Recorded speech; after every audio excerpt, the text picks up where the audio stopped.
literatura brasileira ela tem algumas ausências, né? As classes menos favorecidas, sobretudo depois do romance de 30, elas se ausentam praticamente totalmente. Há um certo resgate com a literatura da periferia, mas falta uma certa autenticidade a essa literatura, né? Há uma outra ausência fantástica é a dos candangos, do pessoal que construiu Brasília, né? Que é uma saga fabulosa e que está ausente da literatura. A Débora ela trata um pouco dessa saga no romance dela, Por Cima do Mar, que ganhou o prêmio Casa das Américas. Eu acredito que até por essa pegada mais consciente sobre essa categoria. Então o romance em si pode ser resumido como a visão de uma cidade ainda ingênua, mas sobretudo cruel, né? E é sobre isso que a gente vai falar na entrevista de hoje. Leitura do livro, take 2, Débora.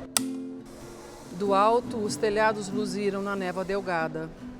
Durante os minutos intermináveis em que o avião perdia altitude, fui capturada pela luz que penetrava nas janelinhas. Não era a luz de um lugar, era a luz de um tempo.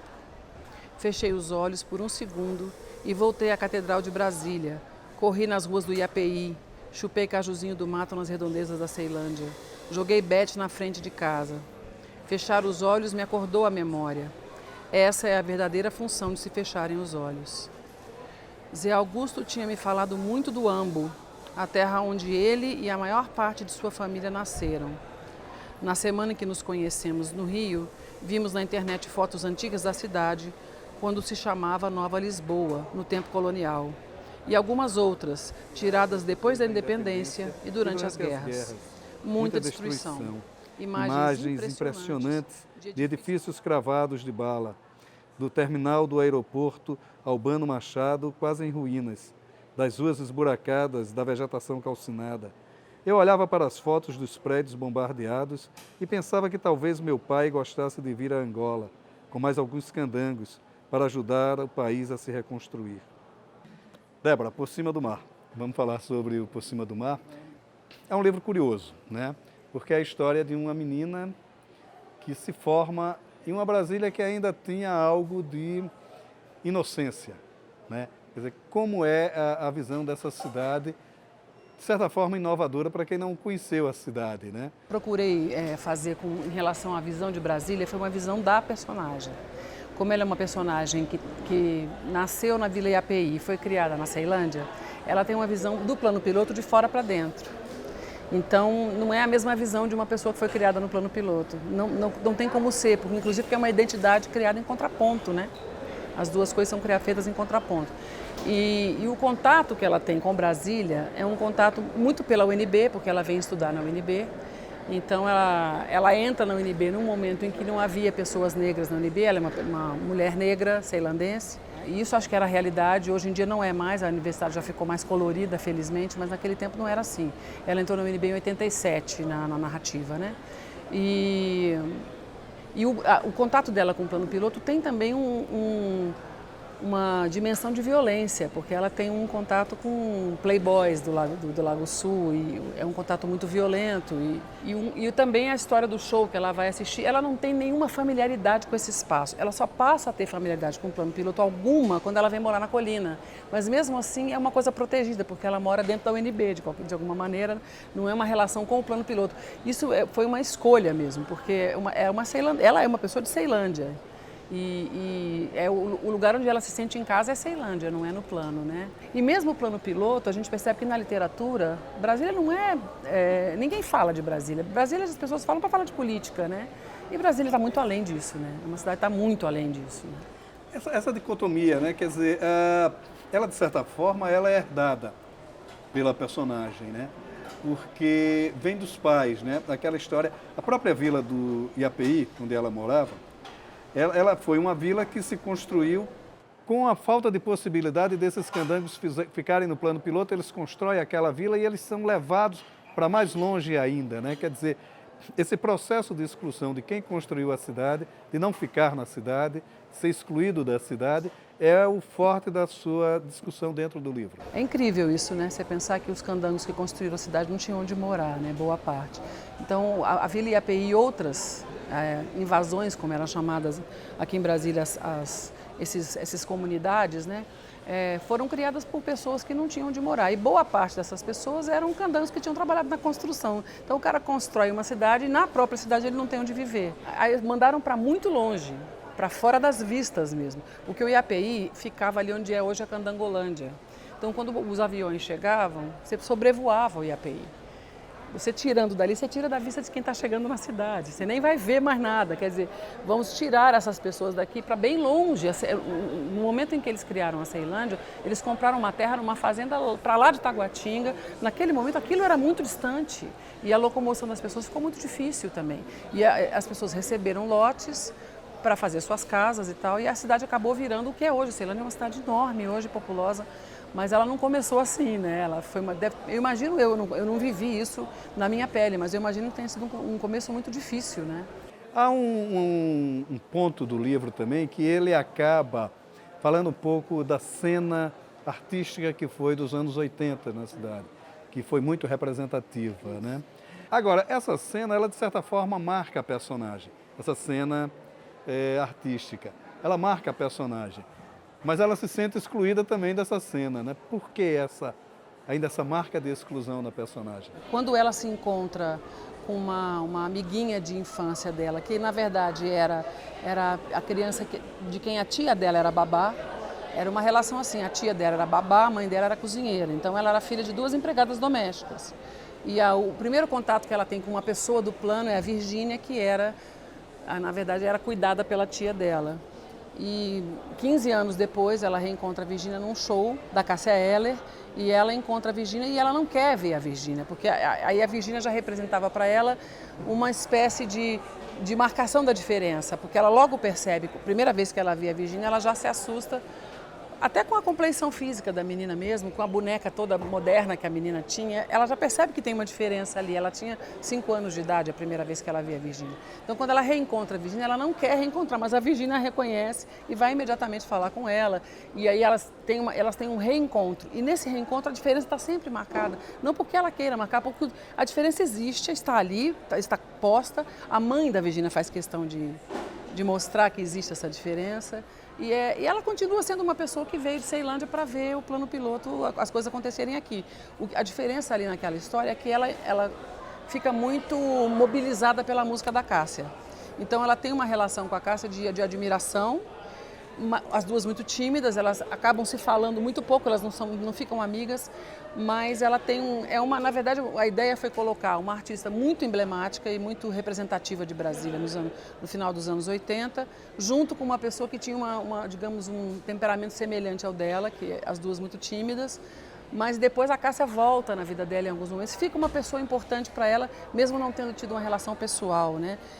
A história do rock dos anos 80 é uma história muito do plano piloto um pouco, né, no começo, mas para o fim ainda teve alguma coisa em Taguatinga, no Rola Pedra e tal. Isso ela vivenciou de alguma maneira, mas ela vivenciou na cidade satélite, em Taguatinga, na Ceilândia. No plano piloto é outra história, é diferente mesmo, não fui eu que inventei essa diferença, eu quis na verdade colocá-la, né, para as pessoas entenderem um pouco que tem um pouco esse apartheid geográfico aqui, sabe? Um apartheid que se reflete também na própria universidade no primeiro momento que ela está estudando, sim, né? É uma universidade que, de certa forma, ela não seria uma universidade dividida, repartida, mas ela era marcada por certas castas que me parece representada nos cursos. Ela faz o curso de História, que era tido como um curso de uma casta menor. Me parece muito isso, de reflexo no livro. Como era esse ambiente universitário que se vivia na época, e como isso reflete na personagem? Eu acho que isso é notável, mas eu não tinha pensado por esse lado da história ser um curso menos prestigioso, vamos dizer assim, né? Ela, na verdade, vira historiadora porque eu acho que fez sentido para a trajetória dela, né? Eu criei essa profissão para ela porque ela vira professora de história, depois aquele encontro que vai haver na vida dela com o marido angolano com quem ela se casa, é um encontro que só foi possível porque ela era professora de história, e ela foi parar num seminário de história no Rio, e lá ela conheceu, e o fato dela ser historiadora autoriza ela a falar um pouco da história de Angola também, que eu queria colocar um pouquinho, meio que fosse diluída na trajetória dela e na narrativa dela, um pouco da história de Angola, que é um país que o brasileiro conhece muito pouco E esse romance nasceu de um conto, e nesse conto Angola já estava. Então, quando eu resolvi ampliar para um romance, por sugestão de um amigo, ele achou que ali tinha um germe de um romance, eu já pensei em continuar, pelo menos assim, o mote que eu tinha se manteve até o fim. E eu quis fazer uma espécie de viagem de retorno. Então, toda essa trajetória dela de historiadora, de UNB, o contato com outra classe social, com outro ambiente geográfico, a ida dela para Angola, que é uma espécie de viagem de retorno à raiz, porque ela era descendente, provavelmente descendente de angolanos, né? Então, tudo isso foi construído para ter ela ter essa possibilidade de fazer essa viagem de volta com esse repertório que ela carregou. De certa forma, a condição dela de historiadora também se determina na visão que ela tem do próprio pai, do candango, sim, daquela comunidade candanga, que também é uma comunidade que... quer dizer, eu até costumo dizer que o romance sobre a saga de Brasília não foi feito ainda. É verdade. Não foi escrito, né? Mas, de certa forma, há algumas pinceladas dessa saga aqui, na visão que ela tem do pai, da melancolia, da saudade, do esforço, dessa condição de sempre se sentir excluído. Quando terminou a construção da cidade, começou a exclusão dessas pessoas, né? Quer dizer, e ela, como historiadora, dá uma consistência a esse momento, né? Quer dizer, como é isso também dentro do romance? Eu quis fazer, pelo menos tocar em alguns episódios da história de Brasília, porque com o pai candango que chegou aqui em 59, que foi justamente o ano do que ficou conhecido como massacre da Jebe, na Vila Planalto, no acampamento Pacheco Fernandes, eu quis que ela tivesse esse pai, que não estava lá no dia, mas que amigos morreram naquele ataque da Guarda Especial de Brasília e tal.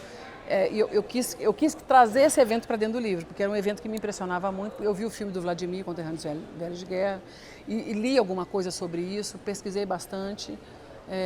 Achei que tinha sentido, sabe, colocar, porque aquilo mostra muito o que é você ser candango numa cidade que estava sendo construída a toque de caixa, a qualquer preço, com qualquer comida, milhões de horas de trabalho por dia, sem folga. E essa cidade tem uma história, né? Essa cidade tem uma história, e você tem toda a razão. Ninguém escreveu a saga do candango como tinha que escrever. O que eu quis fazer aí foi não deixar que esse romance virasse um romance histórico. Ele não é um romance histórico. Eu ficcionalizei em cima de fatos que aconteceram. Mas eu achava que eu tinha que falar desses fatos, como de outros também, do enterro do JK, da relação do pai dela com o espaço de Brasília, do sonho que ele tinha que ela casasse na catedral, porque ele ajudou a construir a catedral. Eu trouxe para o lado do lirismo mesmo, essa melancolia dele, essa tristeza que ele adquiriu depois que os companheiros foram mortos, né? Eu achava que era importante falar disso. Um dos amigos que voltou para Minas, o Jorge Preto, foi embora, não aguentou ficar aqui, porque as condições foram muito difíceis mesmo para essas pessoas, né?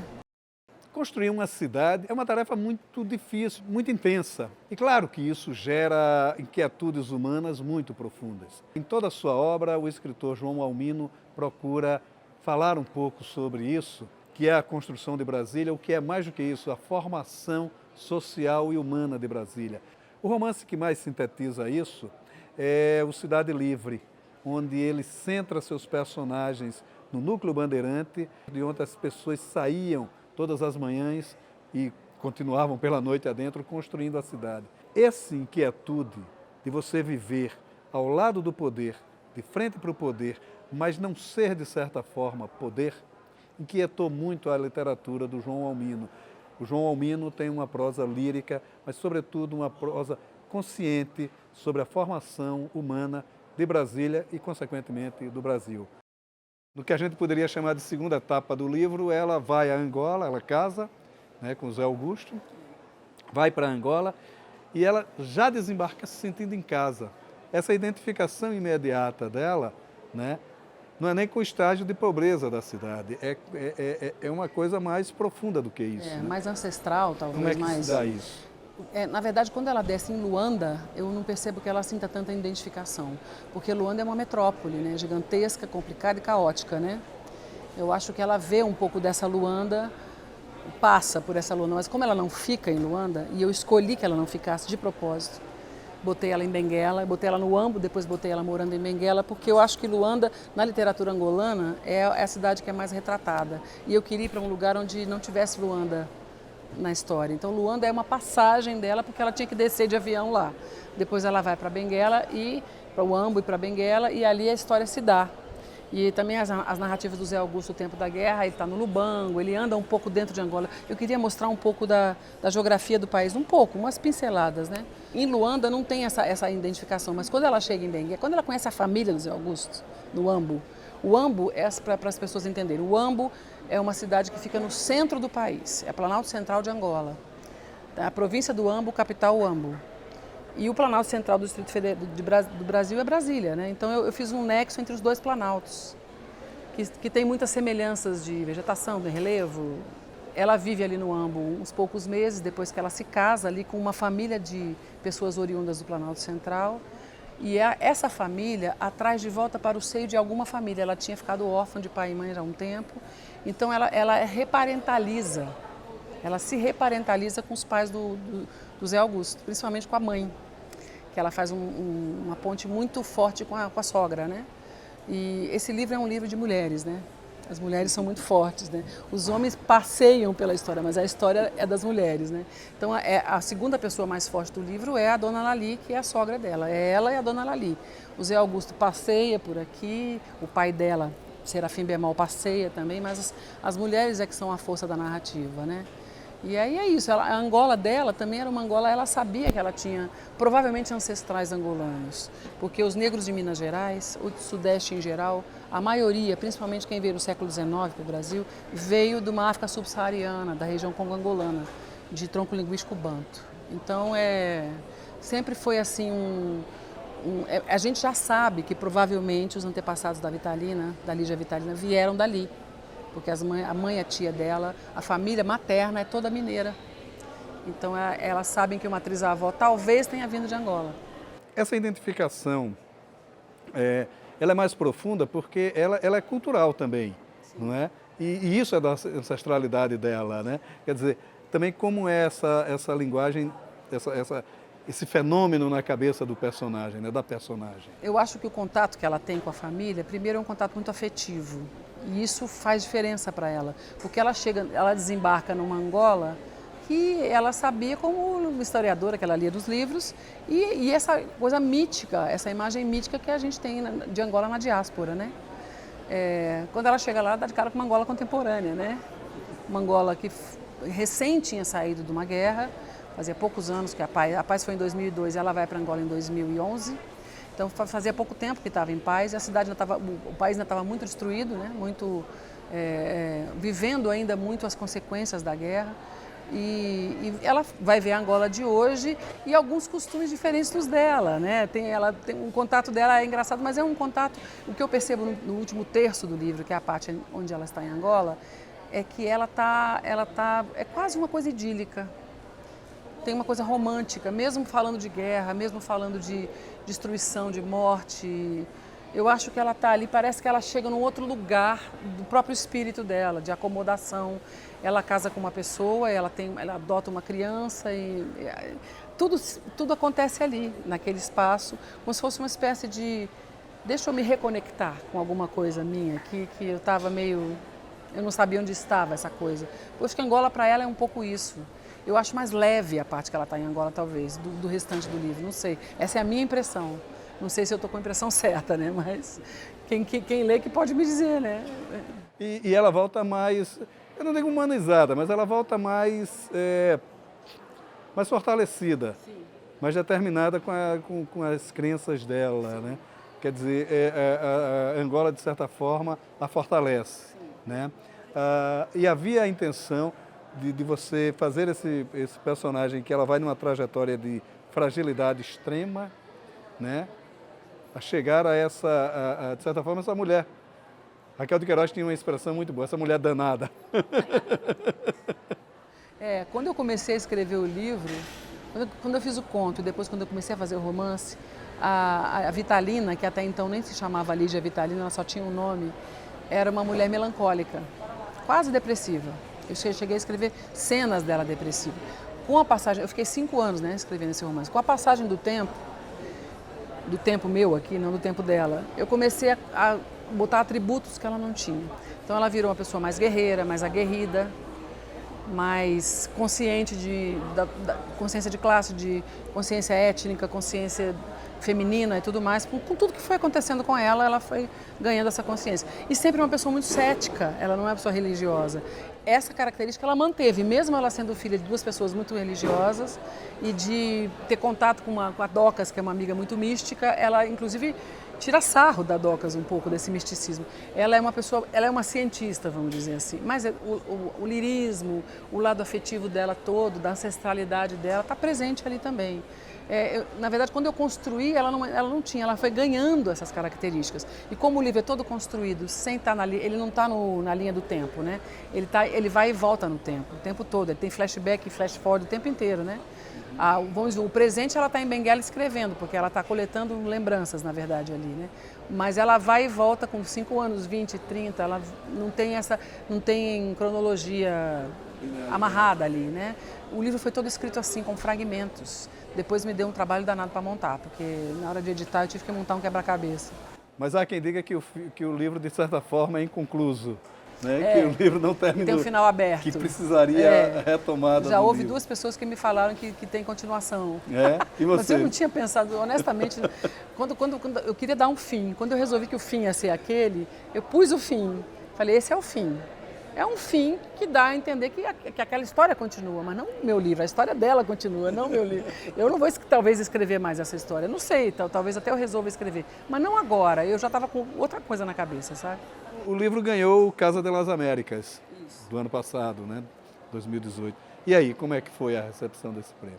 O prêmio é uma coisa muito bacana, né? E uma surpresa, não estava esperando isso de jeito nenhum. Eu vim aqui no ano passado para votar nas eleições. E aí o Eduardo, meu editor, Eduardo Lacerda, dono da Patuá, mandou para a gente da Patuá uma convocatória do Casa delas Américas. E aí eu fui atrás, olhei, achei confuso, com muito pouca informação. E aí a Rosângela Vieira Rocha, que é escritora minha amiga aqui de Brasília, falou, vamos colocar nossos romances e tal. Aí eu falei, será? Será? Não senti... Será que é... Bom, enfim, liguei para a Embaixada de Cuba. Eles falaram que eles não podiam aceitar no malote, porque na convocatória estavam instruindo que a gente podia levar nas embaixadas. Aí eu falei, tá, e aí, o que a gente faz? Ela falou, vamos mandar direto para Havana. Aí eu falei, então tá, né? Voltei para São Paulo, eu não tinha mais livro aqui, tinha que mandar 2 exemplares. Voltei para São Paulo, pus no correio para Havana, o endereço que eles davam lá na convocatória, sem a menor confiança de que o livro ia sequer chegar lá. O cara me desanimou completamente lá, o cara da embaixada. Não sabe nem se vai chegar. O fato é que chegou, né? Eu mandei o livro em outubro, mas eu não sabia que chegou porque ninguém te avisa. Tipo, seu livro chegou. Não tem nenhum comunicado deles. Passaram-se alguns meses, quando foi umas 3 semanas antes do resultado, uma pessoa me falou, olha, tem uma moça que publicou uma foto com seu livro no colo no Facebook. Ela é jurada do Caso delas Américas. Aí ela escreveu no inbox do Facebook, ela falou assim, seu livro vai ganhar pelo menos uma menção honrosa, senão ela ia botar seu livro assim de graça. Aí eu falei, que engraçado, né? Mas achei legal ela ter gostado do livro, mas não me toquei. Fui para o Rio, fazer outras coisas no Rio. Quando eu voltei, passaram uns dias, eu estava em casa assim, eram umas 10 para as 11 da noite, me passa uma mensagem no inbox no Facebook, a Mariana Basílio, poeta maravilhosa de Bauru, minha amiga de Facebook, ela falou, Débora, você ganhou o Casa delas Américas. Eu falei, oi? Eu não acreditei, eu levei um susto, comecei a chorar, fui para a sala, abracei meu marido, ganhei o Casa delas Américas. Eu não imaginava, porque primeiro eu acho um prêmio internacional, bacana. Não que eu ache que meu livro não é um livro... Foi feito com muita seriedade, com muita paixão esse livro. Mas é um romance estreia, né? Então eu falei, será que ele tinha chance? Eu não achava que tivesse chance, honestamente. Não estou falando isso com falsa modéstia, eu não achava mesmo. Então foi uma surpresa para mim em todos os sentidos, porque... E foi muito bom, porque o livro vai ser traduzido em espanhol, que já é uma coisa maravilhosa, porque tem cubano nesse livro. Angola teve uma participação muito grande de Cuba na guerra, né? Os cubanos passaram um bom tempo dentro de Angola, muito professor cubano. Então, eu acho que tem a ver mesmo esse prêmio. Mas eu acho que voltar os olhos da gente para a literatura latino-americana, que a gente conhece, sei lá, 5 ícones. É ou não é? Poucas pessoas, Sim, sim. a gente lê pouco. É. A gente, na verdade, dá pouca atenção para essa América. A gente está de costas para a América, a verdade é essa. Para a nossa América do Sul aqui, para a América Hispânica de um modo geral. A gente olha só para cima e para a Europa, né? Não olha para a África, não olha para a América, né? É a visão do caranguejo que o Frei Vicente do Salvador já falava lá, Lá em outros nos anos séculos. 600. É. Débora, obrigado por sua participação Eu que aqui agradeço. no Leituras. Foi Eu que agradeço, maravilhoso. Maurício. Foi Obrigado. bom. Muito obrigada.